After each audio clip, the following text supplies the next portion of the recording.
Timo Talk is back with another edition. The guest for this episode is an Indian woman grandmaster. We are pleased to welcome Swati Ghate, inviting her to share her chess journey so far and more. Yeah, myself is Swati Ghate. I'm a woman grandmaster. There are steps. This is the highest one in chess as a woman grandmaster. Uh, Basically, I've I got 7 national titles, and I was a part of Indian team for around 20 years. You can say I started my journey when I was 11 years old. I won first national championship when I was 12 years old. That was under 12. We have various age group championships in chess. So it starts from under 8 now. So, and then alternately, I used to win some of the national championships. And then I represented India in chess Olympiads, 4 chess Olympiads. Then I'm playing, and the latest being achievement is like a Commonwealth gold medal in 2017 in women's category. Okay. Afterwards, like I'm almost half retired now.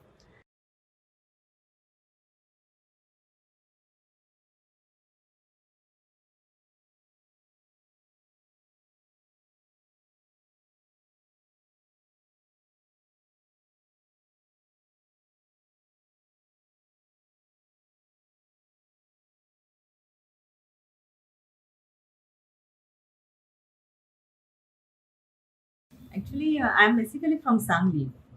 In Sangli, there is a lot of tradition about chess, and they used to conduct chess tournaments for over around 75 years, more than that. Even Grandmaster Vishwanan also played there, and many grandmasters have played, participated, and they used to have a month-long tournaments during May, like summer tournament. They also conducted. Mr. Bhausa Parsarikar was the person behind this, and then we had lot of international players from Sangli itself in that era, and Bhagyashri Tipse, like she was a national champion. She also belonged to Sangli. So that time when I started, I was in Sangli. It has lot of enthusiasm, and we had chess atmosphere in Sangli. My brother and my father used to play, but that was just as a hobby thing. Okay. So they used to play at a home, and then obviously I got picked up, and then my father took me these tournaments, just to Okay. get motivated. That was really nice thing, and then I started from there. But big motivation was the first national championship which I played. The first round, in the very first round, I beat the reigning national champion that time. Oh. So that gave me so much fame. Like I was overnight star then, like my first national appearance. So, actually, this gave me probably this success. Was a motivation behind me starting there. Well, immediately after my school finished, I used to run to the club, and then I used to sit there till 9:30, 10 o'clock. Depends, like 2, 3, many hours at least. Minimum 3 hours I used to practice that those time. And when in the morning, then I used to go. Those days I used to prepare at least 6, 7 hours minimum a day on chess. It was really good from my school actually. They allowed me to go bunk last 3 classes. After the second recess, past the lunch time, I used to bunk my classes. And I used to go and prepare for chess tournaments. Okay. Well, basically, you should have passion. That's the main thing for any this thing, and then you should be ready for hard work also. Nowadays, like when I was playing at my younger age, it was quite a different because of this innovation and softwares. Nothing was available that much. We used to carry books to tournaments, or take Xerox, write down the notes, everything, carry to tournaments or whatever, and then it was a different level of preparation in those days. What I believe, the chess gave me the power for concentration, Oh. and I always used to get very good marks, high ranks in the academic career. Even actually, I remember like when I was in the 10th, I was full year I was playing tournaments, and then I came for before the final exams. We normally have the school exams. and I was just maths. I couldn't by seeing the paper itself, I got so nervous that I didn't do anything. Like I was full year along, I was playing tournaments, and I was not so much. I didn't give the paper itself. I just Oh. I came back from school, but within that short period of time, I studied so much. Like in 1 month after the practical exams and preliminary exams, I got very good marks. I got 89%. Oh. Even the 12th HSC exam, I got into merit list. But okay, I took arts, not the science.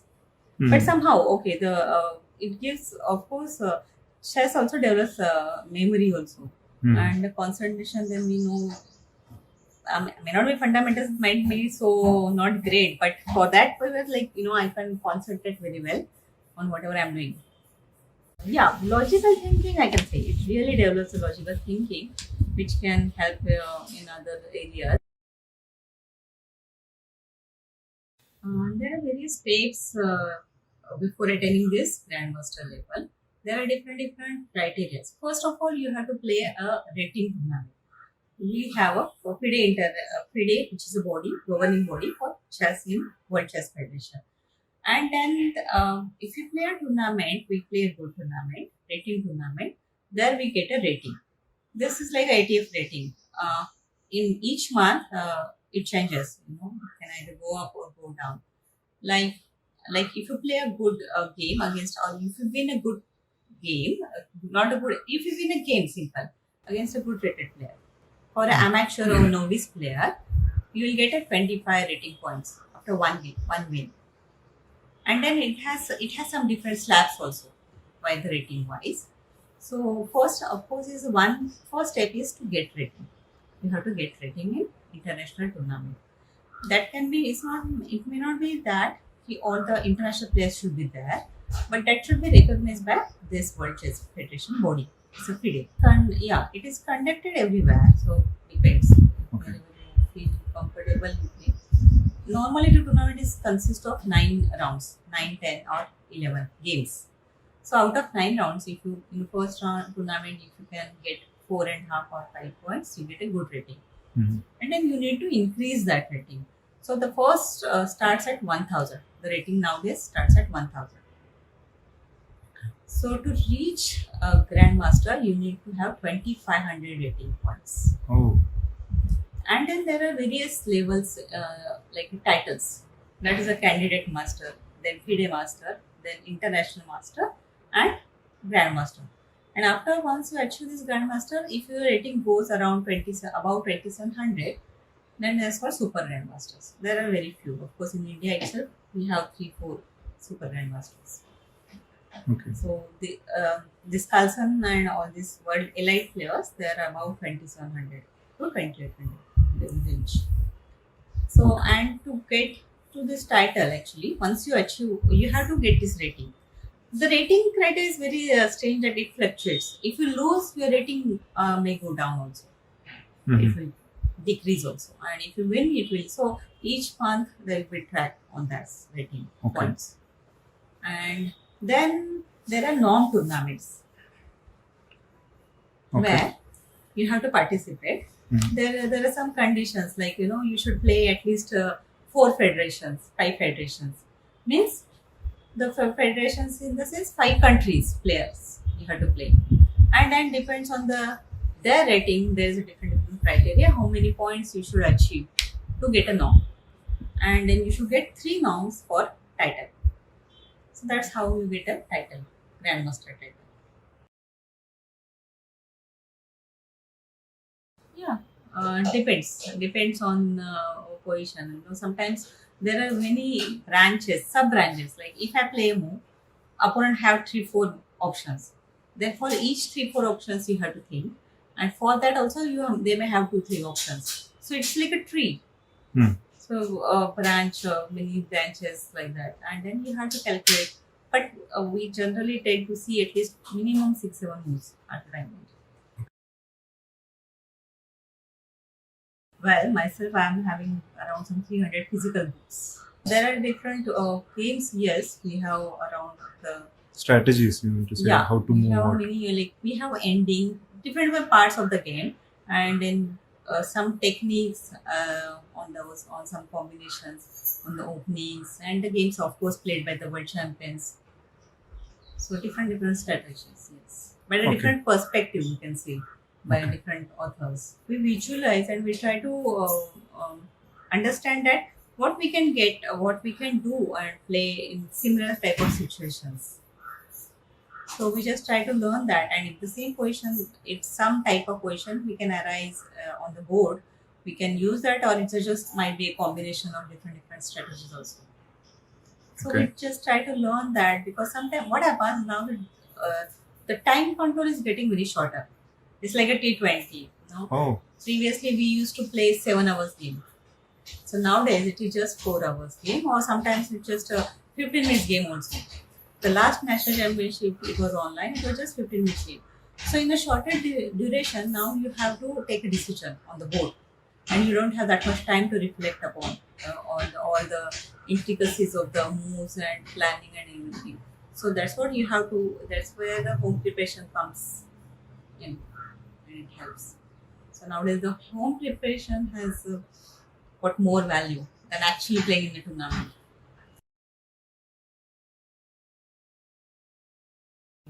Even when we used to travel, we have a in chess we have a basically blind game. That's called blind game.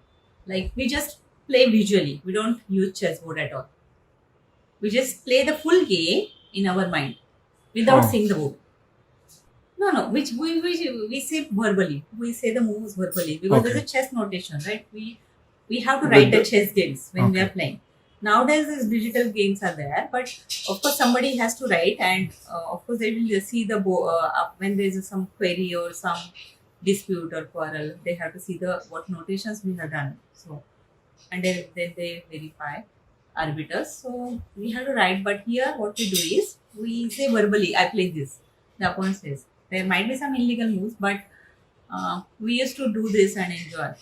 And then obviously it comes to us like basically whenever we lose the game, particularly that's a trauma, and then we just go on that moment. You know what? Why did we did that in our minds?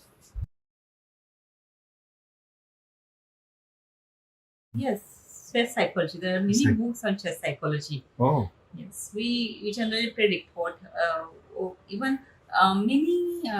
That's how what is a home preparation about. When I know that our opponent is going, I'm going to play, and the draw comes out. It's just one day before the next round, sometime before the round. So what we do is generally we just go through opponent games, and then we try to get to his psyche. What is his psychology? Which positions he like to play? Which openings he like to play?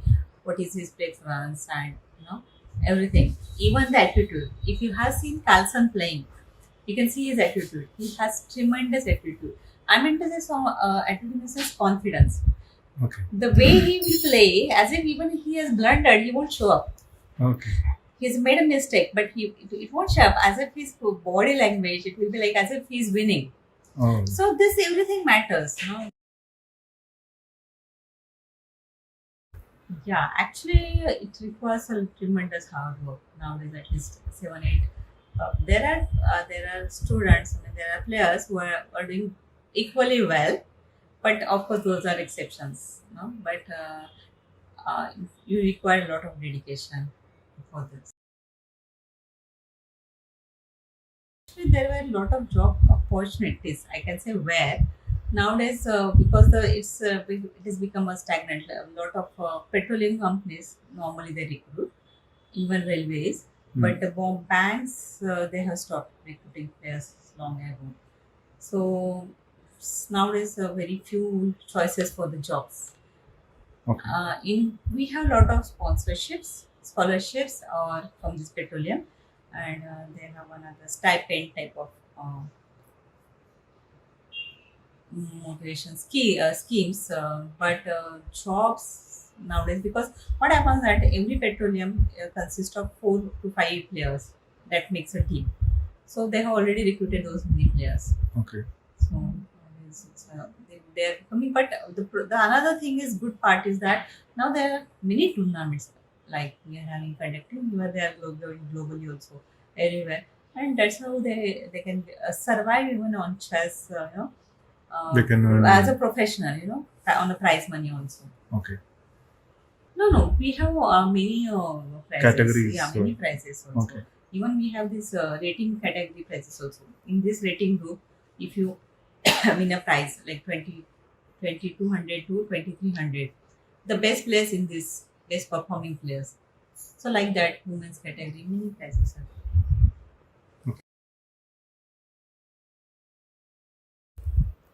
Well, there are a lot of chess, coaches, and they have their own clubs or their websites.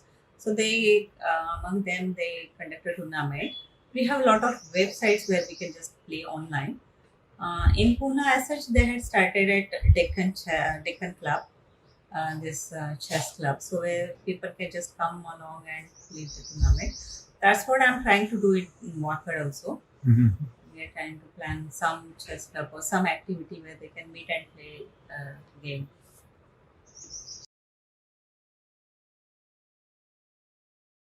I'm just starting with novice also, so Okay. beginner level also. Yeah, it's different. Not everybody is so keen. They have different aspirations basically. Some are playing for hobby, some are playing for because their parents wants to them to Yeah, right. learn. Some are doing on their own. They want to do. Nothing like that, because basically when I started coaching, suddenly this everything came online. Mm-hmm. I didn't have any offline classes as of now. We just had for 1 month, that's all, 1 or 2 months, and then immediately this COVID came. But yes, we have to. I have to go with there psychologically, because it's understanding and grasping is different from all the kids, right?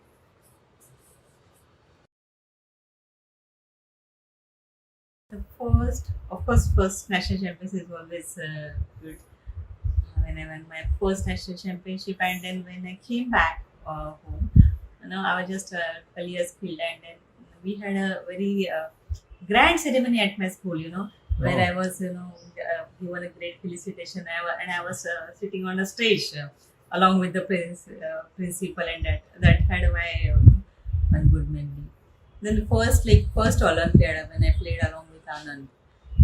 That was a great boosting factor. Like Anand was with us whole tournament, those 13 days, and then we were analyzing, or even when I my first participated in national world junior championship. I was just 13-year kid, but I came second in junior. So that was a big boosting for me, and I participated in before this world junior championship. We had a camp in Chennai with Anand. So Vishwanathan. yeah, Vishnu.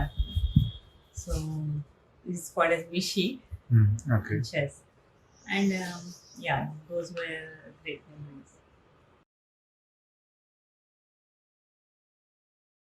Actually, chess has got really a boost. Actually, in recent times, we have a lot of thanks to Shrathanan and his success. We have got many good players at a world level, and they are also really doing great. Of course, All India Chess Federation is helping a lot in this. But what I feel at India level, there are not many girl players. We have a very few. Like we have Humpy, we have Harika, only two players at the world level. Like, of course, we have one Asian Championship, Commonwealth Championship, and all this. But playing in World Top 10 or World 20, we have very less number of players. And nowadays, very less number of women players are coming up. I mean, starting from the age group championships. There where we are probably lacking, because what happens that uh, as a kid, the girl child needs a company, Okay. so somebody has to, and the problem is such chess tournament is for long duration, at least 7-8 days. So for the parents, it's really a tough job to accompany the players to the tournaments. It is not like Online. other games, where it is a knockout matches, and then you don't know how long you are going to be there. So this is one area where we have to concentrate. Normally, chess as a woman player, they always have to compete in main category. We don't have our own tournaments apart from nationals, of course. Okay. When there are open tournaments, like a practice tournaments or any other thing, we always play in main section. We fight there. Of course, we have different women's section prizes, but that's like, two girls will be fighting against two men. It is not that at the same par or same level. One player will be playing the last round. Both players are on same points. One player will be playing around 2600 player. One player might be playing 2300 player. So that's not a fair comparison or something. So but we get a chance to play. Of course, we get a tournament, but we don't have that many tournaments or specific programs, training programs for the women players, because women players psychology is different. Their opening report is different. Their structure, or they play more emotionally. Oh, Emotion plays a lot of way in chess, because male players, when I see that, if they feel that the game is going towards a draw. In chess, we have a draw. In none of other games, it's just do or die. So either you lose or you win. But in chess, we have some areas where it is a forceful draw. So in main tournament, we can see main players, if they feel that its position is going to be a draw or something, they coolly go and take a draw and leave the tournament or concentrate for the next game. The women players, they are so emotionally, they want to win whatever they do. They play Okay. so long and something. So their totally psychology is different. So there has to be this training needs are different for women players. The thinking also sometimes differs. When sometimes some girls, many more girls, they don't play so aggressively, because it's nowadays with the engines and with a good training partners practice, it's changed a lot, but still comparing to boys, they don't take that much risk or something. They are not they'll be always thinking. Plus, of course, this education, our education system plays a lot of role in this. We have so much to the 10th and 12th. We give so much, studies. Yeah. yeah, we give so much weightage to that, and the players are, focusing on chess till 8th or 9th only. Then they again turn to education, Okay. because money matters again, finally.